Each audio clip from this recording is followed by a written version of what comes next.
What's up everyone, my name's Al from Games4It. We've got to be really damn quiet. Yeah, that's right, if we stay down low, we won't be found out. Anyway, today we're taking a look at Chaos Break, Bleeming, bit too loud there, Bleeming on the Sega Dreamcast. Now, there are some decent Bleems out there, and to be fair, most of them I'm starting to cover actually really seem to be quite damn good. Now, obviously things like Resident Evil don't Bleem very well, unfortunately, Resident Evil 1 that is, but are there any decent survival horrors that do Bleem very well? Is this one of them? Let's take a look!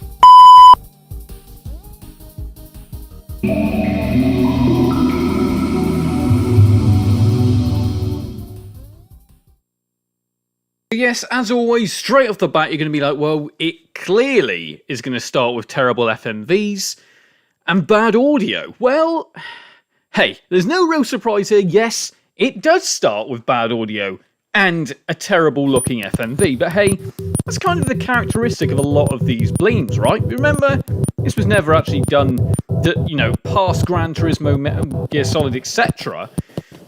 This, was never really meant to come out, but hey, let's actually crack on and take a look at the actual main menu, because that actually looks really, really good, as you can see.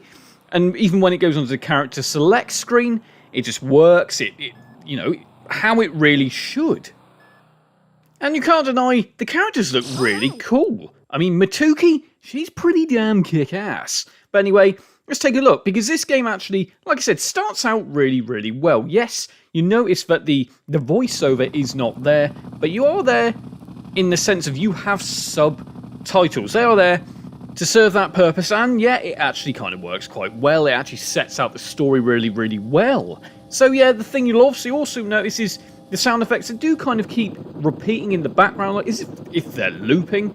Yeah, it does do that, but it doesn't actually hinder the gameplay all that much, certainly in my opinion. And I suppose there is one real benefit here, being that you don't have to listen to terrible voice acting, hey? I know, well, to be fair, that kind of is the quirk of these kind of survival horror games. And hey, you don't really see many, even done by Taito. It's usually Capcom, right? But hey, this is a Taito title. That rhymes, right? But either way, certainly an interesting one. It's all about grabbing keys, going to different floors, etc. Yeah, but the music, what we do have, does feel it is actually not too bad.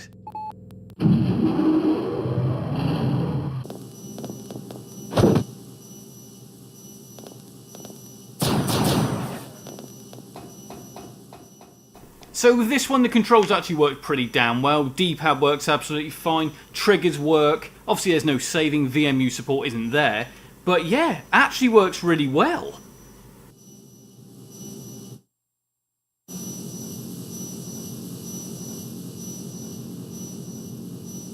Other thing I'd like to basically let you all realise is the actual visual effects are again pretty much there. We're not missing many textures here.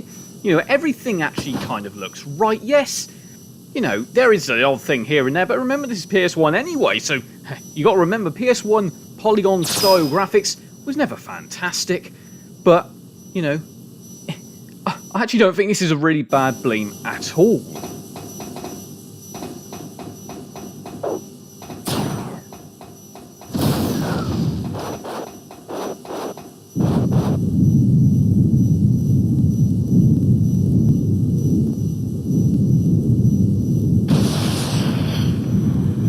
Okay, so when that just happened, that terrified the crap out of me. Is this the type of game we're after?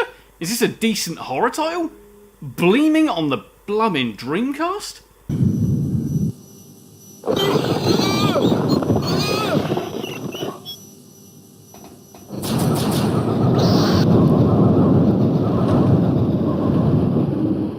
For me, I really feel this game really gave you suspense. It felt like you actually had to, it was kind of not quick time events, but it almost felt like that kind of was. That added to the terror of this game. And, like I said, for a game that was on the PS1 where, it tried to create this atmosphere with, let's face it, not a really strong graphic processor behind it. Yeah, there's not even pre-rendered backgrounds here. but it really does make you jump, this one. Now, it's a good mix of enemies, ranging from robots to kind of these head crab kind of looking things. There's a real range of them here, and I think that's great because not all of these survival horrors, they certainly don't always throw robots into things, but it actually kind of feels right in the environment you're in. The environment that kind of also, to me, looks a bit Dino Crisis, doesn't it? You absolutely cannot deny that. But like I said, your aim of the game here, get to the end by using keys, using passcodes, etc.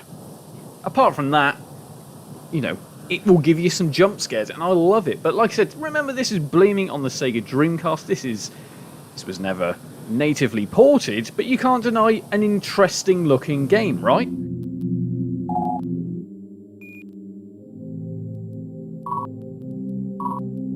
All your standards are here, including map, item select. It's all here. It's all the standard survival horror look and feel. This is really actually a pretty kick-ass game. I've never played it before, but so many people have said, basically, is it it's clearly a Resident Evil clone. I mean, and this actually came out in 1999, so it was pretty late for the PlayStation 1, but as you can see, a really fun, enjoyable title. Is this one you're going to want to play? I would absolutely say yes. Is it one you're going to want to play on the Sega Dreamcast? I actually think it might be. Like I said, it's a really, really decent looking Bleem. Yes, I haven't gone miles and miles into this game. I haven't gone and completed it. But for a quick look in the sense of how does it Bleem, if I was going to give it a mark out of 10, I'd absolutely give it a 7. Yeah, I think the narrative would be a bit better if, you had the voiceover. I think that would kind of add to it, and you kind of care about the characters a little bit more, but without that, it just feels like it's missing quite something. But apart from that, you can't deny an awesome looking Bleem. As always, I've been Al from Games Rip. Hope you like this nice look at Bleem of Chaos Break on the Sega Dreamcast.